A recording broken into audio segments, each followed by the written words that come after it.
We go back to the WNBA, and now this woman. Who? They just can't hate enough. What? Sophie Cunningham. Fuck. After Sophie called out common sense and simple facts between men and women, I think I said what I said. she's become so hated, not even her own damn coach will back her. That's fucked up, man. I'm Jasper Gonzo on this. Caitlin, your thoughts? Hold up. Are you saying that someone in this league is hated more than I am? Wait a minute. Didn't think that was possible. That is true. Sadly, yes. See, now that's some bullshit. And it's what's next.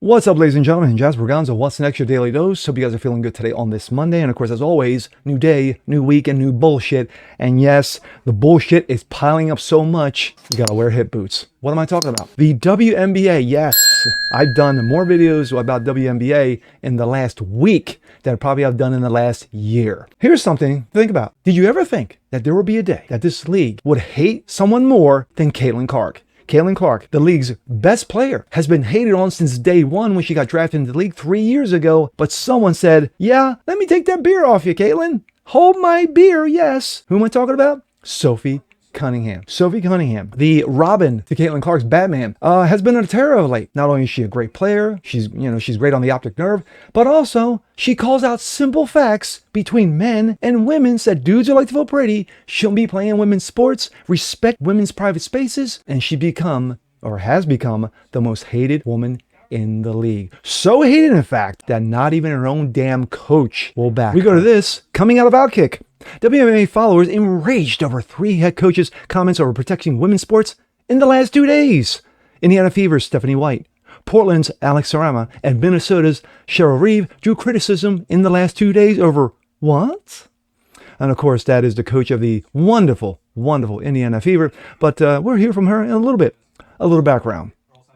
The WNBA had 3 head coaches in the last 2 days enraged WNBA followers with answers to questions to protection of women in sports. Indiana Fever coach Stephanie White, who oversees superstars Caitlin Clark and Sophie Cunningham, gave her answer during a pregame press conference on Friday, and it wasn't a good one. Quote, I don't know that I would say that I'm educated enough from a scientific standpoint. I really don't know what a woman is. I don't ever believe that exclusion is the answer. I just don't. I do think that when we think about various levels of sport, various governing bodies of sport, things that go into that, like I said, I'm not educated enough at different levels. I know growing up I played with boys all the time, White answered, because that's a good answer. No, not really.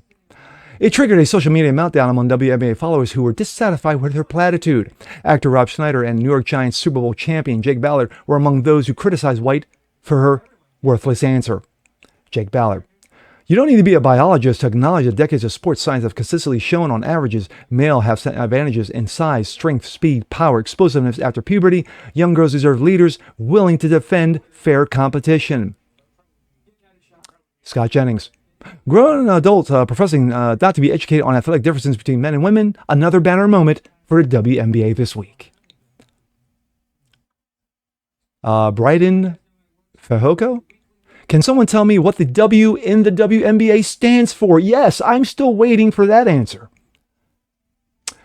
Rob Schneider. White liberal women who don't know what a woman is should probably not be allowed to vote. Amen, brother. Amen. Someone named Gina Milan. This is embarrassing. Fever coach Stephanie White and asked her stance on male competing in women's sports. Her answer, I wouldn't say that I'm educated enough from a scientific standpoint. Yes, again, I don't know what a woman is. After the game, the Fever drew further criticism after they did not make Caitlin Clark available to reporters.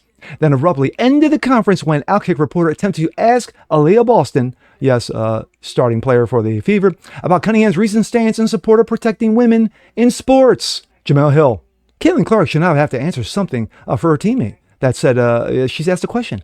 A fair one.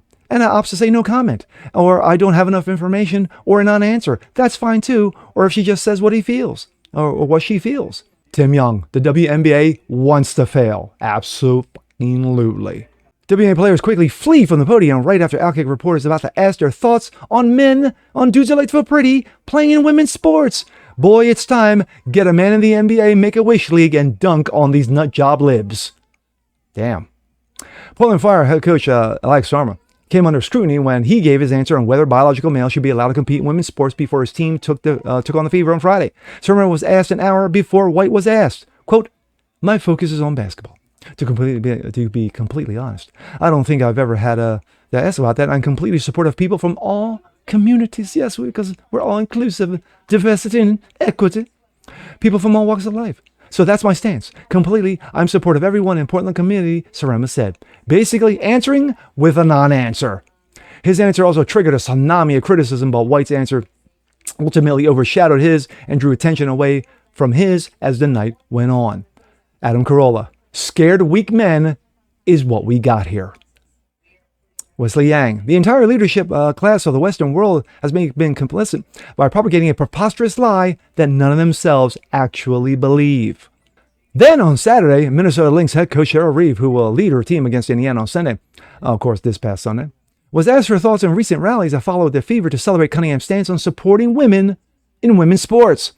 Reeve defended the right to, quote, "save women's sports," demonstrators gathered outside the game, but also said that the scenario of biological men in the girls' locker rooms is not the case. It's not the case that we have dudes who like to feel pretty in women's locker rooms, the way it's been phrased, and the innuendo that transgender men are predators of some kind of locker room. There's a lot of narrative, and that is problematic. We need to address this. Basically, she's saying it's complicated. No, it's really not. It's a simple answer. No dudes in women's locker rooms. No dudes in women's sports. It's not that fucking hard. Jennifer Say of XXXY fame, "The innuendo that men don't belong in women's sports and private spaces, that's it. Pretty straightforward, really. No dudes in women's sports." Another, "They think that 80 to 90% of the country is a small minority. We don't want boys in our daughter's sports or locker rooms, period." The national debate over trans mental athletes in women's sports has gripped the WNBA like nothing before, not since Caitlin Clark entered the league, after Cunningham revealed their stance on the issue in an ESPN article last month. The two rallies have taken place at the Fever Games and since have garnered mainstream national attention, and yes, there are more to come. The first rally in Seattle resulted in national controversy when Seattle Storm co-owner Celeste Keaton berated two young Cunningham fans who attended, as the owner was later suspended for 5 games after that. The second rally in Portland on Friday saw a crowd of counter-protesters show up in some costumes. What is your stance on men or athletes who test as biological male participating in women's sports? Wait for it. What's your personal stance? Yeah, I mean, I don't know that I would say that I'm educated enough from a scientific standpoint. I don't ever believe that exclusion is an answer. I just don't. I do think, when we think about various levels of sport, various governing bodies of sport and things that go into that, like I said, I'm not educated enough at the different levels. I know growing up, I played with the boys all the time. So there weren't girl sports. Would you welcome a biological male in WNBA? It's called being a tomboy. It's called being a tomboy. Just putting that out there. Again, it's like, I don't know when we talk about biological male and scientifically where we are. She was asked a question, do you want boys to be playing in girls' sports? And this is her answer. I think it's a totally different scenario. As I said, I'm not educated enough in terms of transgender and transitioning to give you a smart answer. I would say that Ashley, your answer is lame and worthless. I think there's always going to be outside noise, but I think we've been professionals long enough to know that if you let that affect you, then you're not really here for the right things. And so for us, we just keep the main thing, and that's hoops. You're speaking of that outside noise. Here it comes. Sophie came out with Oh, thank you. Have a good day.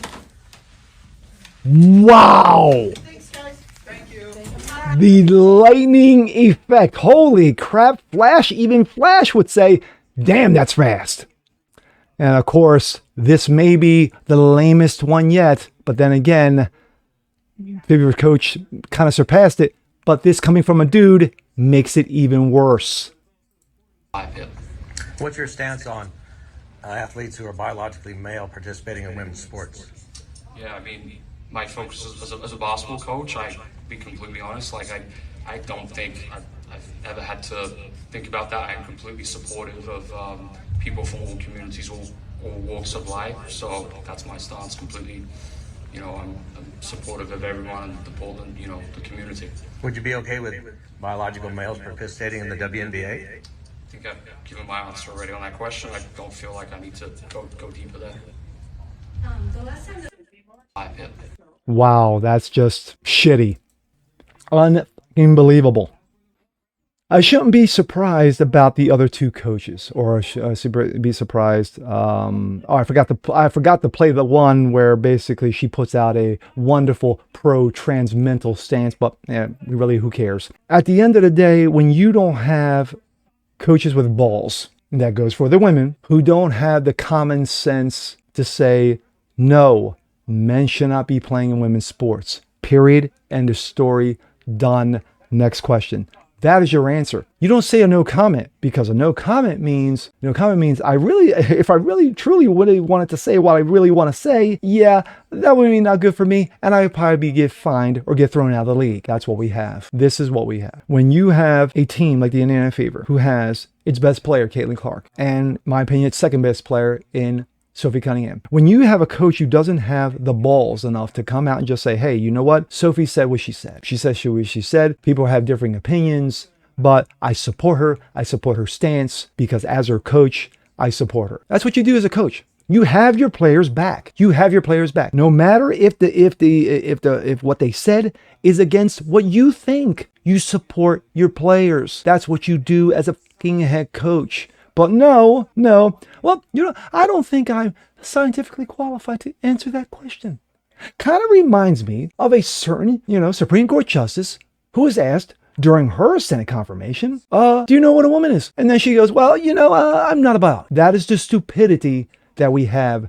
And these are supposedly educated women that we have. I agree with Tim Young. The WNBA wants to fail.